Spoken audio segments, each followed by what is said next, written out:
J'ai longtemps hésité à partager cela, car c'était tellement traumatisant, mais finalement, je ressens le besoin de raconter cette expérience pour pouvoir commencer à la surmonter, et pour ceux qui se trouvent dans une situation similaire à n'importe quelle étape de mon histoire. S'il vous plaît, apprenez de mes erreurs. Ne vous rendez pas dans un deuxième endroit avec quelqu'un que vous ne connaissez pas, ne ramenez personne chez vous, et surtout, ne prenez pas votre intuition pour de la paranoïa, écoutez votre instinct.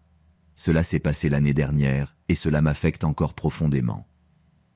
Pour donner un peu de contexte, je suis une femme de 27 ans et j'ai décidé de retourner dans le monde des rencontres après une longue pause. J'ai rencontré un garçon sur Bumble, appelons-le Joël. Nous avons commencé à échanger des messages sur l'application. Joël semblait parfait au début. Il était grand, avec des cheveux noirs et des yeux bleus perçants. Son profil indiquait qu'il était développeur de logiciels, qu'il aimait la randonnée et qu'il était un lecteur passionné, tout coïncidait avec mes intérêts. Nous échangions des messages sans arrêt pendant une semaine, partageant des blagues, des mèmes et des histoires de nos vies. Je sentais une véritable connexion.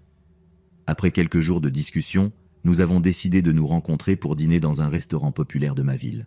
Le soir de notre rendez-vous, j'ai pris mon temps pour me préparer, excitée mais nerveuse.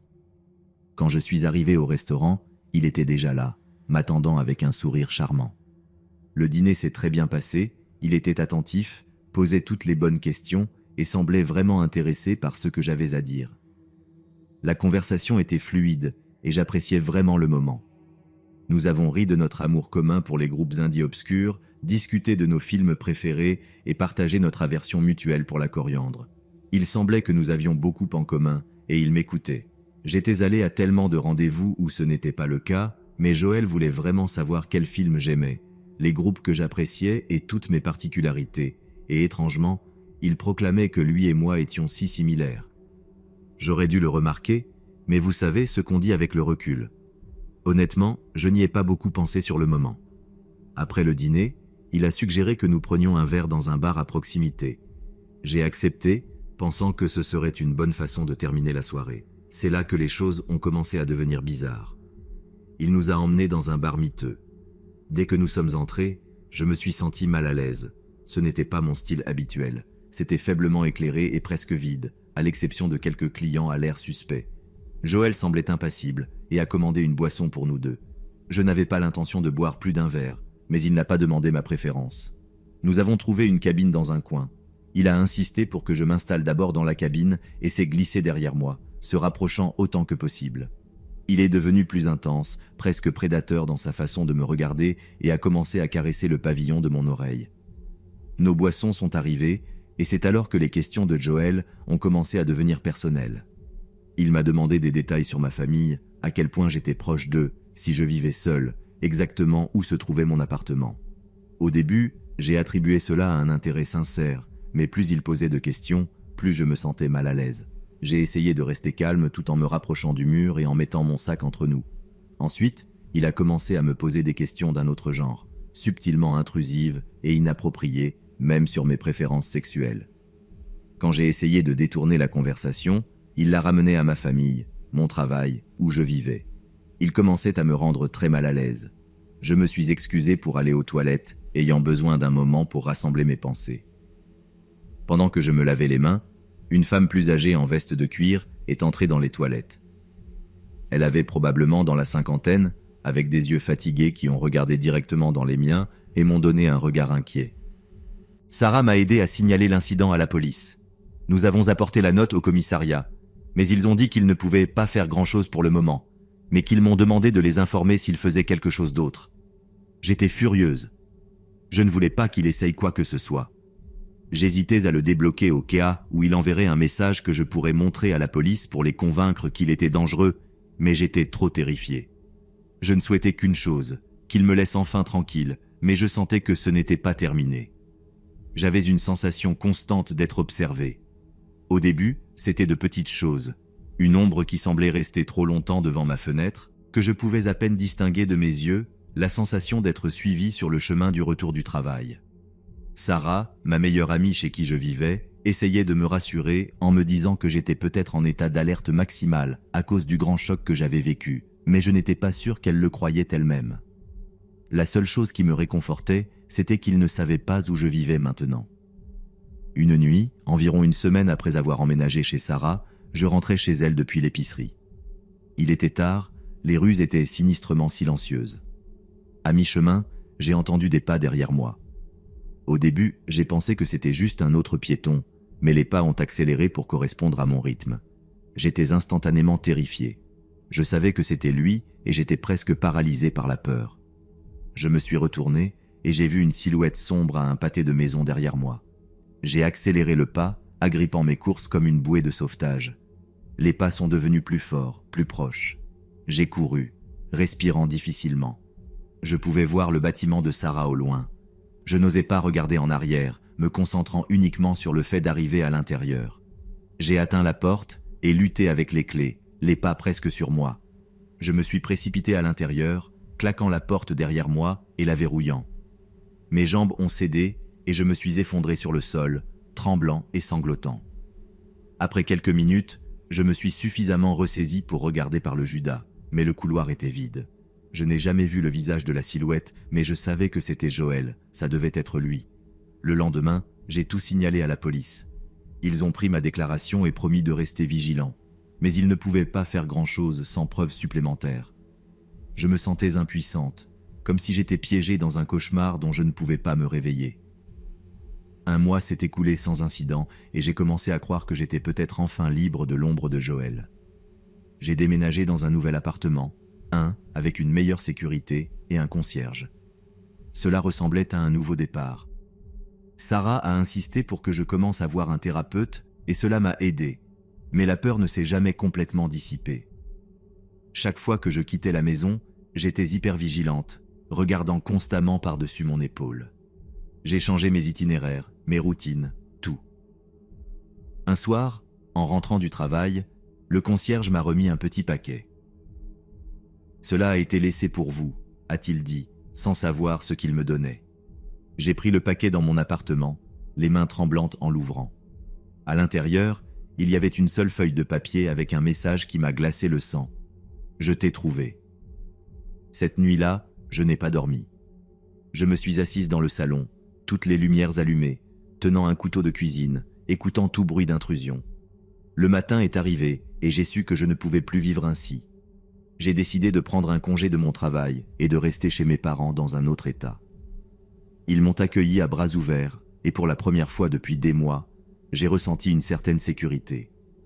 Je voulais déposer une ordonnance restrictive contre Joël, mais sans connaître son vrai nom de famille ou avoir des preuves concrètes, je ne pouvais pas. Les mois ont passé et la peur a progressivement commencé à s'estomper. J'ai trouvé un nouvel emploi dans la ville de mes parents et j'ai commencé à reconstruire ma vie. La thérapie m'a aidé et j'ai commencé à me sentir comme moi-même à nouveau. Puis, une nuit, j'ai reçu un message texte d'un numéro inconnu. « Tu me manques ?» disait-il. Mon cœur s'est arrêté. La peur est revenue plus intense que jamais. J'ai montré le message à mes parents et nous avons contacté la police, mais étant donné que c'était un autre département et qu'ils ne connaissaient pas l'histoire, ils ont dit que c'était probablement une blague. Mon père était furieux et a demandé à parler au sergent, qui a expliqué que je m'étais déplacé pour échapper à ce type et qu'il y avait un historique enregistré avec le département de mon état d'origine. Le sergent s'est excusé pour son inaction et a dit qu'il parlerait à quelqu'un de ce département et prendrait note de tout ce que j'avais mentionné.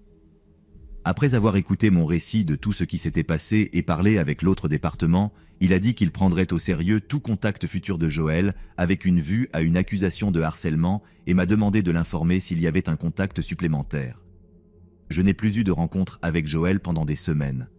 J'étais partagé entre espérer qu'il soit sorti de ma vie et vouloir désespérément quelque chose à montrer à la police pour qu'ils le tiennent responsable. Je voulais désespérément la sécurité de savoir qu'il ne pouvait pas m'atteindre. Une nuit, mon père sortait les poubelles quand il a remarqué une camionnette délabrée garée de l'autre côté de la rue. Mon père avait remarqué un homme avec le bras pendant à la fenêtre ouverte, le regardant. Rempli de fureur contre cet homme qui m'avait terrorisé et qui maintenant semblait surveiller la maison de mes parents, il s'est approché de la camionnette, prêt à confronter Joël, mais dès que mon père a commencé à traverser la rue, Joël s'est rapidement éloigné. Mon père a réussi à noter la plaque d'immatriculation. Il est resté là à regarder la camionnette jusqu'à ce qu'elle disparaisse de vue. Ensuite, Il s'est précipité à l'intérieur pour me le dire et appeler la police. Cette nuit-là, j'ai vu un côté de mon père que je n'avais jamais vu auparavant, un protecteur féroce. C'était à la fois réconfortant et terrifiant, un rappel de la réalité de la menace. Nous avons appelé la police, mon père leur a donné le numéro de la plaque d'immatriculation et leur a dit que l'homme dans la camionnette correspondait à la photo que je lui avais montrée de Joël. La police a finalement réussi à obtenir le nom de famille de Joël à partir de son numéro d'immatriculation et il s'est avéré que ce n'était pas la première fois qu'il avait des problèmes pour harcèlement. Ils m'ont dit que je pouvais porter plainte pour agression avec l'aide de l'autre département. L'enquêteur a également suggéré que nous installions des caméras de sécurité pour plus de tranquillité. Je ressens un mélange de soulagement et de peur persistante. Je sais que Joël ne sera pas en prison pour toujours. Je suis en train de déménager pour que, lorsqu'il sortira, il ne puisse pas me retrouver jusqu'à la maison de mes parents. Ma mère veut déménager, mais mon père dit qu'il ne laissera pas Joël le chasser de sa maison et que si jamais il revient, il sera prêt pour lui. Je regarde toujours par-dessus mon épaule. Cette expérience a changé ma façon de voir le monde. Soyez prudents là-bas. Vous ne savez jamais qui vous pourriez rencontrer. Et si votre instinct vous dit que quelque chose ne va pas, écoutez-le. Faites confiance à vos instincts. J'aurais aimé être plus prudente, mais maintenant tout. Ce que je peux faire, c'est essayer d'avancer et espérer qu'un jour, je me sentirai vraiment en sécurité à nouveau. Récemment, j'ai réussi à sortir avec quelqu'un que j'ai rencontré en ligne, et tout ce que je peux dire, c'est que, si vous allez à un rendez-vous avec quelqu'un que vous ne connaissez pas, ou même que vous connaissez, ayez un ensemble de règles pour garantir votre sécurité. Rencontrez-vous dans un endroit fréquenté, dites à quelqu'un où vous allez et faites confiance à vos instincts. Merci d'avoir écouté mon histoire. Prenez soin de vous.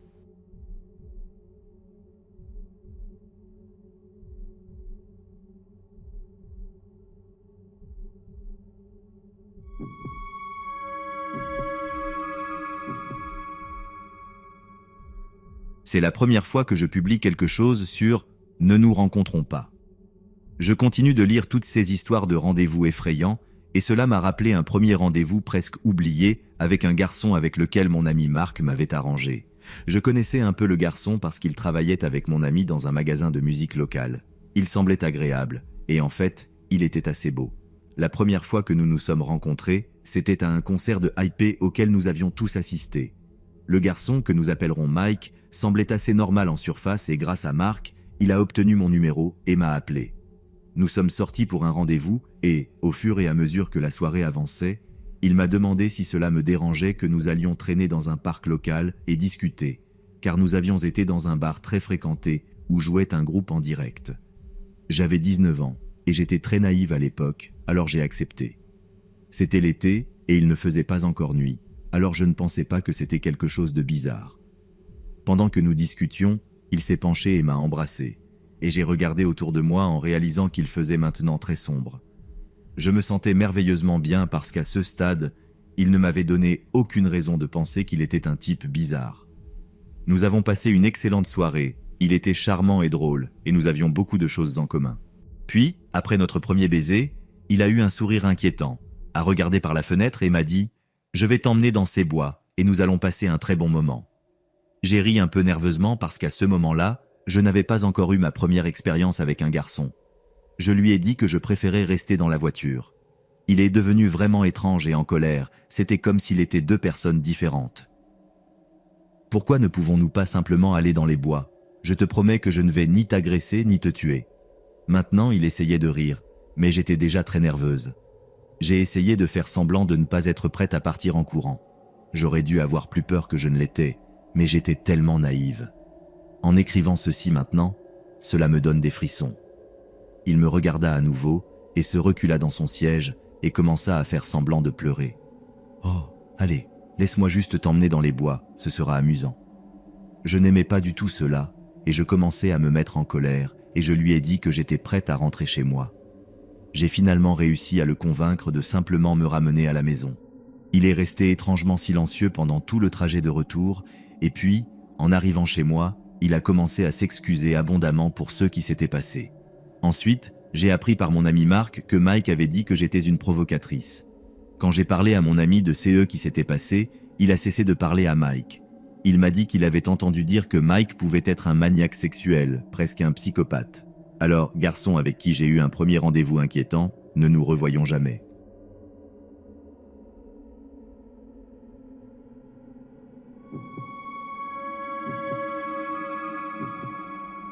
Il y a 3 ans, j'ai essayé Tinder pour la première fois. J'avais 25 ans à l'époque et, bien que la plupart des femmes de 25 ans aient déjà essayé Tinder ou quelque chose de similaire, je n'avais pas été célibataire depuis l'âge de 17 ans. J'ai rencontré mon ex quand j'étais au lycée. 6 ans plus tard, nous nous sommes mariés, avons eu un bébé et j'étais heureuse. Mais au cours des dernières années ensemble, il a commencé à me mépriser, ainsi que la famille que nous avions créée ensemble. J'ai lutté pour maintenir notre relation, mais les abus sont devenus plus fréquents et intenses. Cela a atteint un point où j'ai pris notre bébé et fui la maison au milieu de la nuit. Mon esprit était marqué et mon cœur blessé. Ce fut un moment vraiment difficile de ma vie. Quelques mois après être parti, j'avais un nouveau foyer, un nouveau travail et un sens renouvelé de la vie. Je commençais à m'ouvrir et je sentais que je guérissais. Cependant, je me sentais seul. Je m'adaptais à la garde partagée et je passais mes week-ends seul. Je ne voulais pas me lancer dans une nouvelle relation, mais je voulais expérimenter certaines choses que ma relation de 8 ans ne m'avait pas permises. Rejoindre Tinder me semblait amusant. C'était quelque chose de nouveau et terrifiant. Et après tant de traumatismes, cela faisait du bien de recevoir autant d'attention positive. Mon estime de moi était basse, alors les compliments bon marché et la gratification instantanée de l'application étaient incroyables. Qui suis-je pour mériter leur attention ? Pourquoi voudraient-ils parler avec moi parmi toutes les femmes ? Ce n'était pas mon mécanisme d'adaptation le plus sain, mais je voulais me sentir désirable. C'est alors que j'ai rencontré Damien. Damien était un gars normal, moyen. Il était assez beau, mais pas tellement séduisant que je me sentais intimidé. Damien et moi partagions certains intérêts, la bière artisanale, la randonnée, et il avait un sens de l'humour que j'aimais bien. Nous avons convenu de nous rencontrer dans un restaurant local. J'étais tellement nerveuse. Mon premier rendez-vous en 8 ans. J'ai mis ma plus belle robe, je me suis préparé et je suis sorti. Quand je suis arrivé au restaurant, mes paumes étaient moites, mon cœur battait fort et je commençais à douter. Il est arrivé et tout était gênant au début. Nous avons commandé nos premières bières et commencé à briser la glace. Dès que l'alcool a commencé à faire effet, notre conversation a décollé. Nous nous sommes détendus en compagnie l'un de l'autre et le reste du rendez-vous s'est déroulé sans problème. Nous avons plaisanté sur le karaoké de l'autre côté de la ville. Il a ri en disant qu'il n'aimait pas le karaoké. Je suis une grande fan de karaoké. Bien que je ne sois pas une superstar, j'ai passé pas mal de temps dans des chorales et je peux tenir une mélodie assez bien. Une de mes activités de week-end préférées est d'aller dans ce bar et de chanter quelques chansons avec le doux goût du gin dans ma bouche. Je l'ai convaincu de venir avec moi et nous avons quitté le restaurant. Nous avons chanté jusqu'à la nuit, buvant des verres, flirtant, riant. Nous avons terminé la nuit dans sa camionnette, déboutonnant maladroitement boutons et fermetures éclairs, avec des cœurs battants d'excitation. C'était ce dont j'avais besoin. Nous nous envoyions des messages de plus en plus souvent et nous avons rapidement parlé d'un autre rendez-vous. J'ai apprécié notre temps ensemble et j'ai aimé le fait que je ne ressentais pas une connexion profonde avec lui. C'était amusant et c'était tout. Comme mon cœur n'était pas embrouillé par des sentiments, il se sentait en sécurité. Nous avons décidé que pour notre deuxième rendez-vous, nous irions faire du tubing sur une rivière qui traverse notre ville. Nous avons laissé sa camionnette orange à la fin du parcours et avons emporté les tubes dans ma camionnette en amont de la rivière. Nous avons convenu qu'il garderait la clé de ma camionnette avec la sienne dans une poche de son short et qu'il me ramènerait ensuite à ma camionnette. La chaleur éclatante de l'été réchauffait notre peau et l'eau était fraîche et nette sous nos doigts. L'après-midi est passé rapidement tandis que nous flottions en aval. Quand nous sommes arrivés à la fin, nous avons dégonflé nos tubes et nous sommes dirigés vers ma camionnette, sauf que lorsque Damien a mis la main dans sa poche, son visage s'est décomposé. Il m'a regardé et a dit « Ta clé est perdue ». J'ai ri, sûr qu'il plaisantait. Il a insisté que ce n'était pas une blague. La gravité a tiré sur mon estomac et j'ai commencé à paniquer. C'était la seule copie de la clé de ma camionnette et je l'avais emportée sur la rivière. Je me sentais idiote et inquiète de savoir comment obtenir une nouvelle clé si nous ne la trouvions pas. La rivière était longue. Nous avions fait du tubing pendant des heures, nous arrêtant à plusieurs endroits pour nager. Il a proposé de me ramener à la maison et j'ai accepté. Pendant le trajet, Nous avons élaboré un plan pour nous retrouver le lendemain et chercher ma clé dans certains des endroits où nous nous étions arrêtés. Nous avons passé l'après-midi suivante à peigner nos zones de baignade à la recherche de ma clé. Nous avons nagé de haut en bas, avec très peu d'espoir de la trouver. Nous devions essayer, alors nous avons continué d'un endroit à l'autre, conduisant, nageant et bougeant. À l'endroit final que nous avons vérifié, alors que la lumière de l'après-midi se fondait en un ton orangé, quelque chose a attiré son attention sous l'eau, près du rivage. C'était ma clé. Nous étions euphoriques et nous ne pouvions pas croire notre chance. Pour célébrer, nous sommes allés chez lui pour prendre quelques verres. Il a conduit sur un long chemin boisé et au bout, il y avait une caravane ombragée. Il m'a dit qu'il louait seulement une chambre là-bas à un couple de personnes âgées, mais qu'ils étaient en vacances, alors nous serions seuls. Nous avons traversé le porche grinçant et sommes entrés dans la caravane. À l'intérieur, j'ai pu voir que la cuisine était en désordre, non seulement avec quelques assiettes, mais chaque surface était couverte de désordre. Il m'a rapidement emmené me montrer sa chambre. Elle était petite et pas très propre non plus. Des vêtements sales, un matelas sur le sol, un conteneur en plastique avec quelques collations comme des Doritos et de la bière chaude bon marché. Nous avons eu des relations sexuelles. La lumière jaunâtre de la caravane accentuait les taches sur les murs. Ensuite, l'étincelle de plaisir que j'avais ressentie en le rencontrant s'était éteinte et je me sentais dégoûté. J'ai décidé que ce serait notre dernier rendez-vous. Une semaine passa et nous nous envoyions à peine des messages. Notre brève romance se terminait et je ne m'attendais pas à le revoir. Mon esprit était concentré sur autre chose. Le week-end prochain, mes amis viendraient en ville et j'étais excité. Nous avions prévu d'aller au karaoké ensemble le samedi soir. Quand le jour est arrivé, j'ai été surprise de voir un message texte de Damian sur mon téléphone. « Tu vas au karaoké ce soir ?» demandait-il. J'ai répondu que oui, et il m'a dit qu'il serait là. « Je pensais que tu n'aimais pas le karaoké », lui ai-je dit, et il a répondu qu'il avait été invité par une fille avec qui il travaillait, et qu'il pensait devoir me prévenir qu'il serait là avec un rendez-vous, au cas où je serais également là. Je l'ai remercié de m'avoir prévenu, je lui ai assuré que cela ne me dérangeait pas du tout et lui ai souhaité un bon rendez-vous. Vers 9h30. Ce soir-là, mes amis et moi sommes arrivés au bar. Les lumières tamisées et les étoiles réfléchissantes étaient une scène familière.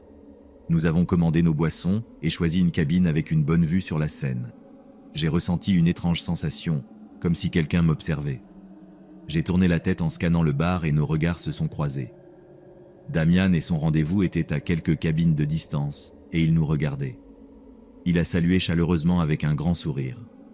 Son rendez-vous s'est retourné pour regarder et j'ai fait un salut maladroit. Cela ne me dérangeait pas qu'il soit avec quelqu'un d'autre, mais je ne voulais pas annoncer que nous nous connaissions ou mettre son rendez-vous mal à l'aise. Mes amis étaient au courant du temps que nous avions passé ensemble, de mes réflexions sur l'expérience et du message qu'il m'avait envoyé auparavant.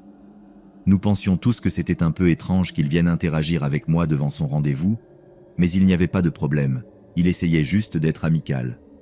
La nuit a continué et nous nous sommes beaucoup amusés, profitant de l'ambiance, des chansons et des rires. Quelques heures plus tard, nous étions assis dans notre cabine lorsque Damian est venu en titubant à notre table avec son rendez-vous. Il l'a présenté comme Karen et s'est assis à côté de moi, l'attirant vers notre cabine à côté de lui. Une forte odeur d'alcool émanait d'eux, et il était évident qu'ils étaient ivres. Il était clair que les deux avaient trop bu, leurs yeux vitreux et leurs paroles traînants. Karen semblait très sympathique malgré son état, et a commencé à raconter une histoire de manière désordonnée à toute la table. Mes amis et moi étions assez mal à l'aise, et ne savions pas quoi faire. Sous la table, j'ai senti la main collante de Damian glisser sur ma cuisse. Son rendez-vous était juste là, et j'étais stupéfaite. Sans faire de scène, j'ai immédiatement retiré sa main et me suis excusé pour aller chercher une autre boisson. En traversant la salle, je pouvais sentir son regard fixé sur mon dos et, effectivement, quand je me suis retourné, il me regardait. Quand je suis revenu, Karen disait que son taxi était arrivé. Elle et Damian se sont dit au revoir avec un baiser désordonné, puis nous sommes restés seuls avec Damian. Son humeur a changé après que Karen soit partie. Il ne réalisait pas à quel point l'ambiance était inconfortable et semblait contrarié que son rendez-vous soit parti sans lui. Damian a concentré son attention sur moi, passant son bras lourd sur mon épaule et se rapprochant avec son haleine fétide tout en formant des phrases maladroites. « Tu es si jolie, j'adore ton rire. J'étais raide et je voulais juste qu'il parte. Lorsqu'il se leva pour chercher une autre bière, mes amis et moi avons discuté de la situation. L'un d'eux a commenté « Tu sais que tu peux trouver mieux que ça, n'est-ce pas ?» J'ai répondu que oui, que même si cela avait été occasionnel, j'avais fait une erreur. Nous sommes arrivés à la conclusion qu'il serait préférable de terminer la nuit tôt, car il ne semblait pas qu'il allait partir seul. Comme plan de secours, si quelque chose tournait mal, nous avons convenu que les filles iraient aux toilettes et sortiraient par la porte arrière, pendant que notre ami distrairait Damian et s'éclipserait. Damian est revenu à la table en renversant sa bière sur sa chemise et en traînant les mots. « Où allons-nous maintenant ?» J'ai hésité, mais mon ami lui a dit que nous rentrions tous chez nous. Damian a dit qu'il nous accompagnerait et nous avons poliment refusé son offre. Il était adossé à un mur, à peine capable de se tenir debout à ce stade. Nous lui avons demandé comment il allait rentrer chez lui et si nous pouvions lui appeler un taxi. Damian a fait la moue, ivre, et a dit qu'il pourrait simplement venir chez moi. Essayant de refuser aussi poliment que possible, je lui ai dit que mon enfant était là avec une nourrice, donc je ne pouvais pas le ramener. Il n'avait pas besoin de savoir que ce n'était pas vrai. Cependant, il a refusé le taxi et a dit qu'il dormirait simplement dans sa camionnette. Étant donné que ses paupières étaient tombantes et voyant son état général, cela semblait raisonnable qu'il puisse s'endormir dans une camionnette, alors nous avons accepté cette réponse. Alors que nous commencions à partir, il nous a suivis en titubant. Nous nous sommes arrêtés et lui avons rappelé que nous allions dormir. Il a de nouveau insisté pour venir avec moi. Mes amis et moi nous sommes regardés. Il était temps de mettre en œuvre notre plan de secours. Les deux filles et moi nous sommes excusés pour aller aux toilettes, pendant que notre ami le distrayait et nous nous sommes faufilés par la porte arrière. L'air frais de la nuit nous a frappés et nous nous sommes précipités sur le chemin menant à l'hôtel de mes amis. Notre ami nous a rejoints et a dit qu'il avait laissé Damian dans le bar. Nous nous sommes tous sentis soulagés d'être sortis de là et avons commencé à marcher vers l'hôtel. Une des filles était sobre et s'est proposé de me ramener à la maison quand nous sommes arrivés à l'hôtel, et j'ai accepté. Quelques minutes plus tard, sur le chemin, mon téléphone a commencé à sonner. J'ai regardé l'identifiant de l'appel et j'ai senti mon estomac se nouer. C'était Damian. J'ai baissé le volume et l'ai laissé sonner, et à ma grande surprise, il a laissé un message vocal. J'ai activé le haut-parleur et l'ai écouté. La voix de Damian semblait confuse, tandis que ses mots se mélangeaient au téléphone. « Où êtes-vous ? Je pensais qu'on allait passer du temps ensemble. Je ne comprends pas. Nous étions tous contents d'être partis et nous avons convenu que c'était une folie. » C'est alors que le téléphone a recommencé à sonner. Un autre message vocal est apparu sur mon écran. Dans la faible lumière du sentier, j'ai reproduit le nouveau message à haute voix une fois de plus. Son discours ivre était beaucoup plus intense cette fois, tandis qu'il exprimait qu'il ne comprenait pas pourquoi j'étais parti, que j'avais blessé ses sentiments et qu'il était amoureux de moi.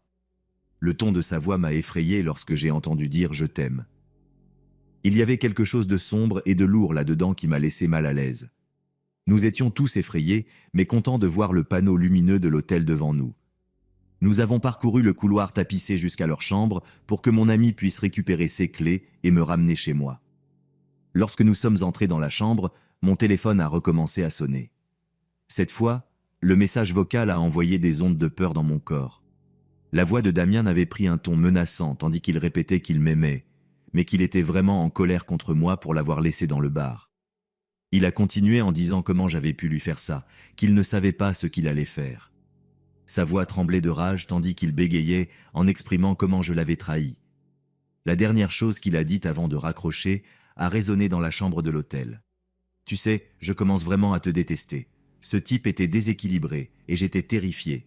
J'étais contente que ce côté de Damian n'ait pas émergé quand nous étions seuls dans sa caravane isolée.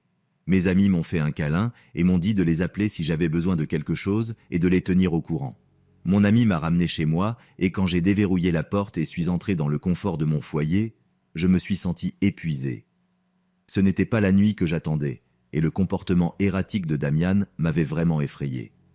Après être sorti d'une relation abusive, ses actions au bar puis les messages vocaux résonnaient trop avec mes expériences passées. C'est alors que j'ai vu les phares. Il était très tard pour que quelqu'un conduise dans ma rue. J'ai regardé par la fenêtre et mon sang s'est glacé et j'ai tremblé. Assis dans la cabine de sa camionnette orange était Damian. Mon esprit s'emballait et j'ai paniqué. Ce type pouvait à peine se tenir debout quand nous sommes partis. Il était si ivre qu'il pouvait à peine voir.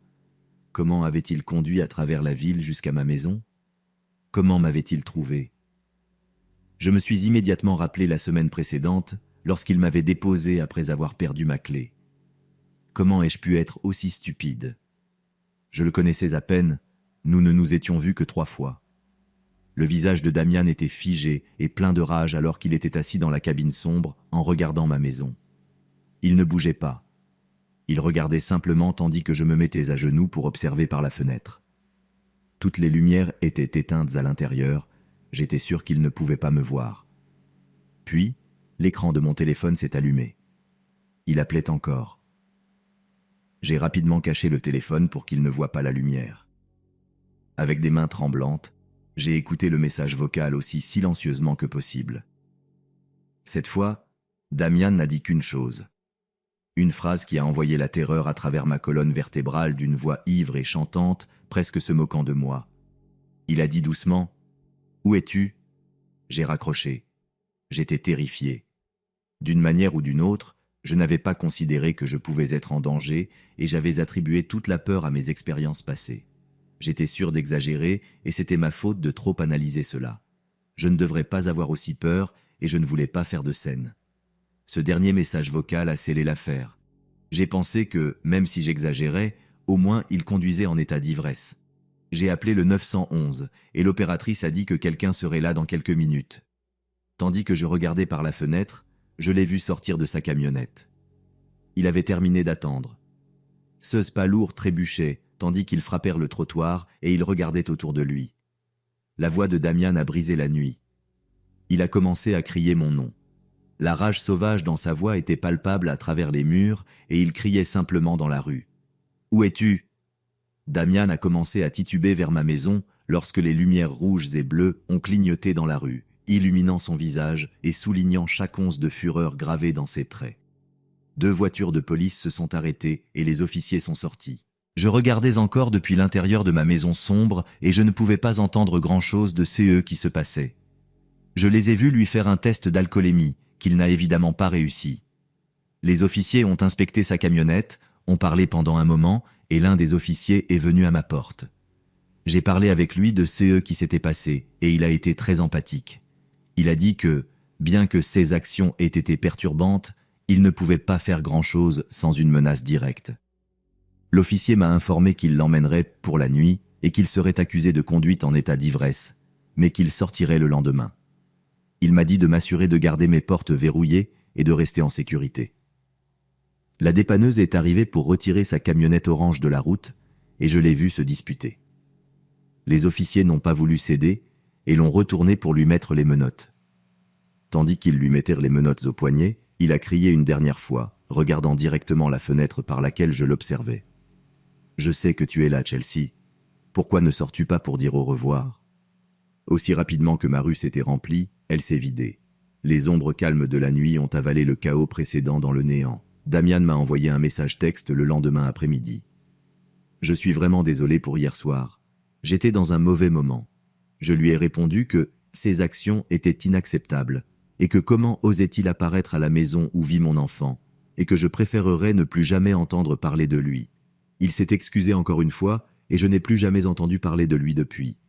Dans les mois qui ont suivi, je le voyais sur un vélo allant et venant de son travail, donc je sais qu'il a perdu son permis. J'étais toujours attentive à l'éventualité de le croiser, ce qui, heureusement, n'est jamais arrivé.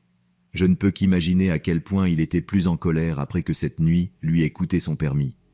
J'ai appris qu'il s'était installé sur le continent il y a quelque temps, ce qui a été un grand soulagement pour moi, et je ne me sens plus aussi nerveuse en ville.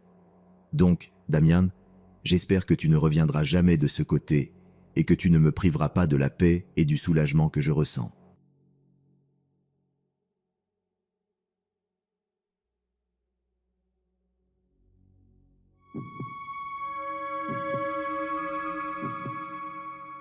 Je suis ici encore une fois pour vous raconter que ma femme est décédée après de nombreuses années de lutte contre une horrible maladie dégénérative. Nous avons été mariés pendant 13 ans et, après plusieurs mois sans pouvoir retrouver mon équilibre, j'ai pris la décision de déménager dans un autre état et de commencer un nouveau chapitre pour m'obliger à commencer une nouvelle vie. Je me suis immédiatement senti validé en obtenant mon premier emploi en plus de 8 ans. Les choses ont commencé à avancer lentement et, après l'insistance de mes amis, je me suis inscrit sur une application de rencontre. J'ai rencontré quelques personnes, mais je n'ai pas vraiment ressenti beaucoup de chimie lors du premier rendez-vous. C'était cordial, mais sans conséquence. Cela s'est terminé par une demande de réparation d'un ordinateur portable qu'elle avait. La deuxième personne que j'ai rencontrée m'a appelé et nous avons décidé de nous rencontrer pour manger de la nourriture chinoise. Comme je n'avais pas de voiture, j'ai marché les 5 ou 6 pâtés de maison. Mais avant d'arriver, il a commencé à pleuvoir. Elle était déjà assise à la table m'attendant. Nous avons échangé des salutations et elle a rapidement commencé à parler de son divorce, pourquoi elle avait perdu ses enfants et toutes les procédures légales de son cas actuel. Puis, elle faisait une pause, prenait mes mains sur la table, tournait la tête, se penchait un peu et disait « Mais cela n'est rien comparé à ce que tu as traversé. Raconte-moi tout sur ta femme décédée. » Comme une horloge, elle divaguait sur les choses les plus folles, sur comment tout le monde essayait de l'attraper. Puis elle arrêtait son discours fou et me demandait des détails, comment je me sentais et l'état de ma pauvre femme. J'avais seulement mis sur mon profil que j'étais veuf, rien de plus. À ce moment-là, je me sentais vraiment mal à l'aise. Je veux dire, profondément mal à l'aise. Ce que je ne pouvais pas comprendre, c'était si elle essayait d'imiter ce qu'elle pensait être une personne sensible, ou s'il y avait une possibilité qu'elle veuille connaître ces détails douloureux et graphiques pour d'autres raisons perverses. J'ai rapidement terminé le plat principal et payé toute la note. Elle a appelé mon téléphone quelques fois et j'ai trouvé plusieurs excuses pour ne pas la revoir. J'ai reçu quelques appels de numéros bloqués qui ne disaient rien, mais ils ont cessé après 1 mois ou 2. Je suis béni et marié à nouveau, mais je suis très reconnaissant d'être parti de là et de ne plus avoir eu de contact avec cette femme.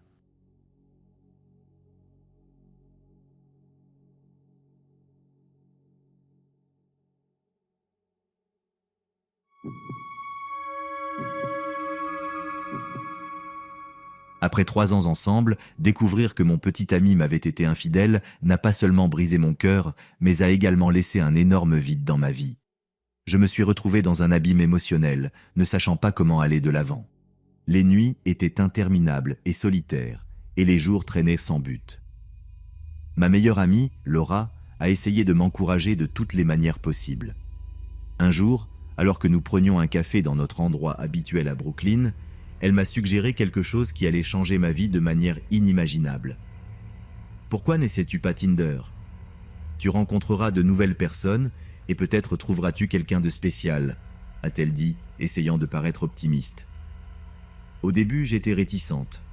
L'idée de rencontrer des inconnus en ligne me semblait effrayante, mais après beaucoup d'insistance, j'ai finalement cédé.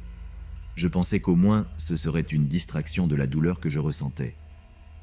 La première semaine a été une montagne russe d'émotions. J'ai reçu des messages de toutes sortes de personnes, certains agréables et d'autres assez inappropriés. Mais l'un d'eux s'est démarqué.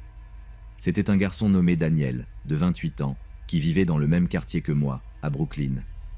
Son profil montrait un homme attirant, avec un sourire charmant et un intérêt pour les sports et la musique. Il semblait sincère, et après avoir échangé quelques messages, nous avons décidé de nous rencontrer en personne. Nous nous sommes rencontrés dans un café cosy à Williamsburg, un de ces endroits avec des lumières tamisées et une musique douce qui invitait à la conversation. Daniel est arrivé à l'heure, avec une chemise bien repassée et un sourire qui semblait capable de faire fondre la glace. Nous avons passé des heures à discuter de nos vies, de nos rêves et de nos passe-temps. Il était charmant et attentionné, et pour la première fois depuis longtemps, je me suis sentie vraiment heureuse. Après ce premier rendez-vous, nous avons commencé à nous voir régulièrement. Daniel semblait toujours savoir comment me faire rire et me sentir spécial. Il m'emmenait dans de nouveaux endroits, me surprenait avec de petites attentions et était toujours prêt à m'écouter. Mais avec le temps, j'ai commencé à remarquer de petits détails qui me dérangeaient. Cependant, dans mon désir de trouver le bonheur, j'ai décidé de les ignorer. À mesure que notre relation progressait, Daniel devenait de plus en plus possessif. Il voulait savoir où j'étais à tout moment et avec qui. Au début, je pensais que c'était juste sa façon de montrer de l'intérêt et de l'inquiétude, mais cela est vite devenu oppressant. Une nuit, après une fête, il m'a confronté furieusement parce que j'avais parlé avec un ancien collègue de travail. « Que t'a dit ce type ?» a-t-il exigé de savoir, ses yeux brillants de colère. « Nous avons seulement parlé de travail, Daniel. Ce n'est rien. Ai-je essayé de le calmer, mais il ne s'est apaisé que lorsque je lui ai montré les messages sur mon téléphone. Son comportement m'a laissé perplexe, mais encore une fois, j'ai décidé de passer outre sa jalousie, l'attribuant à sa passion intense pour notre relation. Les choses sont devenues encore plus étranges lorsque j'ai commencé à remarquer que Daniel apparaissait dans des endroits où je ne lui avais pas dit que je serais. Une fois, je l'ai trouvé m'attendant devant mon gymnase, bien que je ne lui ai jamais mentionné que j'y allais. « Je voulais juste te surprendre », a-t-il dit avec un sourire, mais j'ai ressenti un frisson parcourir mon dos. Les événements étranges ont continué. Je recevais des appels de numéros inconnus, et lorsque je décrochais, personne ne parlait de l'autre côté. Ma boîte vocale se remplissait de messages vides, et je commençais à sentir que quelqu'un me suivait. Mais chaque fois que je confrontais Daniel, il niait tout avec un calme perturbant, me faisant douter de ma propre santé mentale. Une nuit, après une dispute particulièrement intense, j'ai décidé que je ne pouvais plus continuer ainsi. J'ai dit à Daniel que j'avais besoin de temps pour moi, que j'avais besoin d'espace. Sa réaction a été dévastatrice. Il est devenu fou, me criant que je ne pouvais pas le quitter, qu'il ne pouvait pas vivre sans moi. Ses yeux, pleins de désespoir, me regardaient avec une intensité que je n'avais jamais vue auparavant. La nuit où j'ai décidé de rompre définitivement avec Daniel a été la pire de ma vie. J'avais prévu de rester chez une amie, mais quand je suis sorti de mon appartement, Daniel était là, m'attendant. Avant que je puisse réagir, il m'a attrapé et poussé dans sa voiture. « Tu ne peux pas me quitter, Julia. Nous sommes parfaits ensemble », a-t-il dit en accélérant. J'ai essayé d'ouvrir la porte, de crier, mais il avait verrouillé les portes et m'a menacé avec un couteau. Le trajet jusqu'à sa maison a été un brouillard de peur et de désespoir. Il m'a emmené chez lui, une vieille maison en périphérie de la ville, et m'a enfermé dans une petite pièce. Il m'a attaché à une chaise et m'a laissé là, me disant que si j'essayais de m'échapper, il me tuerait. J'ai passé 3 jours dans cette pièce, attaché et terrifié. Daniel venait me voir plusieurs fois par jour, m'apportant de l'eau et de la nourriture, mais toujours avec un regard perturbant dans les yeux. « Tu vois, Julia ? C'est ce que je voulais éviter. Je veux juste prendre soin de toi, » disait-il, comme si son comportement était parfaitement normal. J'ai essayé de raisonner avec lui, de lui dire que ce n'était pas de l'amour, qu'il avait besoin d'aide. Mais chaque fois que je le faisais, sa fureur augmentait. Il me parlait de ses plans pour nous, de comment nous vivrions ensemble, loin de tous ceux qui essayaient de nous séparer. Chaque mot qu'il disait me plongeait davantage dans un abîme de désespoir. Les heures passaient lentement, et chaque bruit dans la maison me faisait trembler. Les jours se mélangeaient avec les nuits, et le manque de sommeil et de nourriture commençait à peser sur mon corps et mon esprit. Je me retrouvais à prier pour une opportunité, n'importe quoi qui me permettrait de m'échapper de cet enfer. Le 3e jour, pendant que Daniel était au travail, j'ai réussi à me libérer de mes liens avec un clou que j'avais trouvé par terre. J'étais épuisé, faible, mais l'adrénaline m'a donné la force dont j'avais besoin. J'ai réussi à sortir de la maison et j'ai couru jusqu'à la route, où un conducteur bienveillant m'a recueilli et m'a emmené au poste de police le plus proche. Raconter mon histoire à la police a été un soulagement, mais aussi le début d'un autre type de peur. Daniel avait disparu lorsque la police est arrivée chez lui, et bien qu'un mandat d'arrêt ait été émis, ils ne l'ont jamais trouvé. Depuis, je vis avec la paranoïa constante qu'il puisse revenir. Chaque fois que j'ai l'impression que quelqu'un me suit, ou que je vois une voiture suspecte, je panique. La blessure de la trahison de mon ex-petite amie semble insignifiante en comparaison avec la terreur que Daniel a laissée dans ma vie. Et me voici, racontant mon histoire, espérant qu'un jour je puisse vraiment me sentir en sécurité à nouveau. Les jours qui ont suivi mon évasion ont été un tourbillon d'émotions et de procédures légales. La police m'a conseillé de changer de numéro de téléphone et d'éviter les réseaux sociaux pendant un certain temps. Malgré leurs efforts, l'incertitude et la peur pesaient encore sur moi comme une ombre constante. J'ai décidé de déménager dans un autre appartement, espérant que ce changement d'environnement me procurerait un peu de paix.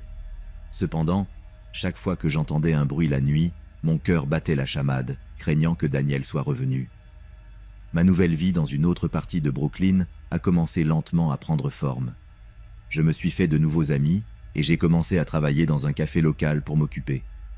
Bien que j'essayais d'aller de l'avant, le traumatisme m'avait laissé des cicatrices profondes. Chaque fois qu'un client entrait dans le café et ressemblait vaguement à Daniel, je ressentais un nœud dans l'estomac. Mes nouvelles amitiés ne connaissèrent pas toute mon histoire, et je préférais la garder secrète, pour ne pas revivre l'horreur chaque fois que je la racontais. Les nuits restaient un défi. Les cauchemars étaient récurrents, revivant encore et encore les jours que j'avais passés enfermé chez Daniel. Dans mes rêves, je me retrouvais toujours attaché à la chaise, écoutant les pas de Daniel s'approchant. Je me réveillais en sueur, le cœur battant à tout rompre. J'ai commencé à craindre d'aller me coucher, et le manque de sommeil affectait ma santé mentale et physique. Un après-midi, alors que j'étais au café, un homme s'est approché du comptoir. Il avait une apparence négligée, avec une barbe mal entretenue et une casquette qui cachait une grande partie de son visage. Quand il m'a regardé, j'ai ressenti un frisson parcourir mon dos. Ses yeux avaient une intensité qui me semblait étrangement familière. Bien que j'ai essayé de rester calme, je n'ai pas pu empêcher ma voix de trembler en prenant sa commande. « Un café noir, s'il vous plaît », a-t-il dit, et sa voix a résonné dans ma mémoire. C'était Daniel. Mes mains tremblaient en préparant son café. Mon instinct était de courir, mais je savais que je devais garder mon calme pour ne pas l'alerter. Je lui ai remis le café et j'ai observé comment il s'éloignait vers une table dans le coin du café. J'ai immédiatement appelé la police depuis le téléphone du comptoir, murmurant les détails et ma localisation. Je leur ai dit que l'homme qui m'avait séquestré était dans le café et que j'avais besoin d'aide d'urgence. Les minutes ont semblé des heures en attendant l'arrivée de la police. Daniel restait à sa table, me regardant de temps en temps. J'ai essayé de m'occuper, de servir d'autres clients et de faire semblant que tout allait bien. Finalement, j'ai entendu les sirènes et vu les agents entrer dans le café. Ils se sont approchés de Daniel, qui a tenté de fuir, mais a été rapidement arrêté. Daniel a été arrêté et emmené au poste de police. Pendant l'interrogatoire, il a avoué ses actes et a été accusé de séquestration et d'autres délits graves. Bien que son arrestation m'ait procuré un soulagement momentané, je savais que le chemin vers la guérison serait long. J'ai commencé à suivre une thérapie pour essayer de surmonter le traumatisme et reconstruire ma vie. Malgré tout, je continue d'avancer. J'ai appris à vivre avec la peur et à trouver des forces dans ma propre résilience. Chaque jour est une bataille, mais je suis déterminé à ne pas laisser le passé définir mon avenir. Mon histoire est un rappel que, bien que la peur puisse être paralysante, l'espoir et le courage peuvent prévaloir.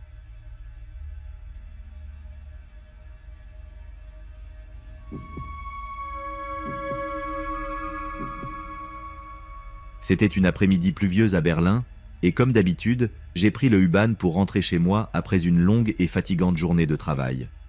La station était bondée, pleine de personnes allant et venant, absorbées dans leur propre monde. Parmi la foule, j'ai remarqué une fille qui semblait perdue, regardant autour d'elle avec une expression de désespoir. J'ai ressenti une pointe de pitié et j'ai décidé de m'approcher. « Tu as besoin d'aide ?» lui ai-je demandé en allemand. Ses yeux se sont illuminés et elle a vigoureusement hoché la tête. Elle m'a expliqué qu'elle s'appelait Marie et qu'elle avait perdu son portefeuille. Elle devait prendre le train, mais n'avait pas d'argent pour le billet. Sans réfléchir, je lui ai proposé de lui payer le voyage. Ses yeux se sont remplis de gratitude et, avec un sourire timide, elle a accepté. Je n'aurais jamais imaginé que cet acte de gentillesse se transformerait en le début de mon pire cauchemar. Ce qui a commencé comme un acte de gentillesse s'est rapidement transformé en une série de rencontres inquiétantes. J'ai commencé à voir Marie partout, à la station de train, sur le chemin du travail, même dans le café où je prenais habituellement mon petit déjeuner. Au début, j'ai pensé que ce n'était qu'une coïncidence, mais sa présence constante a commencé à m'inquiéter. Un jour, alors que j'attendais le train, Marie s'est approchée de moi et m'a de nouveau remercié de l'avoir aidée cette fois-là. Nous avons discuté brièvement, et bien que je me sentisse mal à l'aise, je ne voulais pas être impoli. Je lui ai donné mon numéro de téléphone, pensant que ce serait la façon la plus simple de mettre fin à la conversation. Cette nuit-là, j'ai reçu le premier message de Marie. C'était une simple note de remerciement, mais bientôt, les messages sont devenus plus fréquents et personnels. Elle me demandait comment s'était passée ma journée, quels étaient mes intérêts et mes projets pour l'avenir. Bien que je ressente un peu de pitié pour elle, j'ai commencé à noter un ton de plus en plus envahissant dans ses messages. Les messages de Marie sont devenus quotidiens, parfois même plusieurs fois par jour. J'ai essayé d'être poli, répondant de manière brève et courtoise, mais elle ne semblait pas comprendre les signaux. Elle a commencé à apparaître dans des endroits que je fréquentais, comme mon gymnase et mon supermarché. Un jour, je l'ai trouvée en train d'attendre devant mon immeuble. Elle m'a dit qu'elle voulait juste s'assurer que j'étais rentré chez moi, sain et sauf. Cette nuit-là, j'ai décidé de lui parler sérieusement. Je lui ai expliqué que son comportement était inapproprié et qu'elle devait me laisser de l'espace. Marie a semblé comprendre, mais ses yeux reflétaient un mélange de tristesse et quelque chose que je n'ai pas pu identifier à ce moment-là. Je pensais que la conversation serait suffisante pour qu'elle comprenne, mais je me trompais. Je pensais que ma conversation avec Marie résoudrait le problème, mais je me trompais. Les messages ont continué, mais incluaient maintenant des suppliques et des menaces voilées. Elle me disait qu'elle ne pouvait pas vivre sans moi, que j'étais la seule personne qui la comprenait. Chaque fois que j'essayais de bloquer son numéro, elle trouvait un moyen de me contacter à nouveau, soit par de nouveaux comptes de réseaux sociaux, soit même par des lettres laissées dans ma boîte aux lettres. Une nuit, alors que je rentrais chez moi, j'ai senti que quelqu'un me suivait. J'ai accéléré le pas et, en tournant le coin, j'ai vu Marie avec une expression de désespoir sur son visage. Je l'ai confrontée, lui demandant de me laisser tranquille, mais elle a simplement éclaté en sanglots, me suppliant de ne pas l'abandonner. Les lettres ont commencé à arriver plus fréquemment, parfois même 2 ou 3 par jour. Chacune était plus perturbante que la précédente. Marie me disait qu'elle savait où je vivais, qu'elle connaissait mes routines, et elle mentionnait même mes amis et ma famille. Je me suis rendu compte qu'elle m'observait depuis bien plus longtemps que je ne le pensais. Le point culminant de ce cauchemar est survenu une froide nuit d'hiver. J'étais sorti dîner avec des amis, et, en rentrant chez moi, j'ai senti une présence derrière moi. Je me suis retourné rapidement et j'ai vu Marie, tenant un couteau. Ses yeux étaient écarquillés et sa voix tremblait de rage et de désespoir. « Tu ne peux pas me quitter, Alan. Si tu n'es pas à moi, tu ne seras à personne », a-t-elle crié en se jetant sur moi. Par réflexe, j'ai esquivé l'attaque et j'ai couru. J'ai couru comme jamais auparavant, avec le son de ses pas résonnant dans mes oreilles. J'ai réussi à atteindre une rue animée et à demander de l'aide. Un passant a appelé la police et Marie a finalement été arrêtée. Marie a été accusée de harcèlement et de tentative de meurtre. Pendant le procès, son regard ne m'a jamais quitté. Sa défense a argumenté qu'elle avait des problèmes mentaux et avait besoin de traitement, pas de prison. Finalement, elle a été condamnée et envoyée dans un centre de santé mentale sous garde. Malgré son emprisonnement, l'expérience a laissé une marque indélébile dans ma vie. Les nuits sont encore difficiles, remplies de cauchemars et de la sensation constante d'être observé. La paranoïa s'est installée dans ma vie quotidienne, et tout ce qui sortait de l'ordinaire me faisait sursauter de peur. J'ai commencé à suivre une thérapie pour traiter le traumatisme que j'avais vécu. J'ai appris à gérer la peur et l'anxiété, même si le chemin vers la guérison est long et ardu. Mes amis et ma famille ont été d'un grand soutien, m'aidant à reconstruire ma vie petit à petit. J'ai commencé à prendre des précautions supplémentaires, comme changer mes routines quotidiennes et être plus attentif à mon environnement. Bien que j'essaie d'avancer, il y a toujours une partie de moi qui reste en alerte, craignant qu'une personne comme Marie puisse réapparaître. Raconter mon histoire est une forme de libération, une tentative d'exorciser les démons qui me hantent encore. L'expérience avec Marie m'a appris à quel point notre sentiment de sécurité peut être fragile, et à quel point il est important de prendre au sérieux tout signe de danger. J'ai décidé de déménager dans un nouveau quartier à Berlin, cherchant un endroit où je pourrais repartir de zéro. J'ai trouvé un appartement à Friedrichshain, une zone vibrante et pleine de vie. Le déménagement a été épuisant, mais j'ai senti que c'était une étape nécessaire pour laisser le passé derrière moi. J'ai décoré mon nouveau chez-moi avec des couleurs vives et des meubles modernes, essayant de créer un espace qui reflétait mon désir d'aller de l'avant. Le premier mois dans mon nouveau chez-moi a été calme. J'ai commencé à fréquenter de nouveaux endroits, j'ai rencontré quelques voisins et trouvé un gymnase à proximité où je pouvais évacuer le stress. Cependant, l'ombre de Marie planait encore sur moi, et tout bruit inattendu ou visage familier dans la foule me faisait paniquer. Mon thérapeute, le Dr Miller, a été d'une grande aide dans mon processus de guérison. Chaque semaine, j'assistais à des séances où je pouvais parler ouvertement de mes peurs et de mes angoisses. Le Dr Miller m'a appris des techniques de respiration et de méditation qui m'ont aidé à calmer mon esprit pendant les moments de stress. De plus, mes amis et ma famille ne m'ont jamais abandonné. Ils organisaient des réunions et des sorties, me tenant occupé et entouré de personnes qui se soucièrent de moi. Peu à peu, j'ai commencé à retrouver ma confiance et à profiter à nouveau des petites choses de la vie. Un jour, alors que je me promenais dans un marché local, j'ai vu une femme qui m'a rappelé Marie. Mon cœur s'est accéléré et j'ai senti un nœud dans l'estomac. J'ai essayé de me calmer, me disant qu'il était impossible que ce soit elle, puisqu'elle était sous garde. Cependant, la paranoïa a commencé à me reprendre. J'ai accéléré le pas et quitté le marché, regardant constamment par-dessus mon épaule. Cette nuit-là, j'ai fait un cauchemar où Marie réussissait à s'échapper du centre de santé mentale et venait me chercher. Je me suis réveillé en sueur et avec le cœur battant à tout rompre. Je savais que je devais affronter mes peurs d'une manière ou d'une autre pour pouvoir avancer. Un après-midi, alors que j'étais au gymnase, j'ai reçu un appel du docteur Miller. Il m'a informé que Marie avait été transférée dans un autre centre de santé mentale, plus proche de mon nouveau quartier, en raison de son bon comportement. La nouvelle m'a glacé. Bien que je sache qu'elle était sous garde, le fait qu'elle soit plus proche me terrifiait.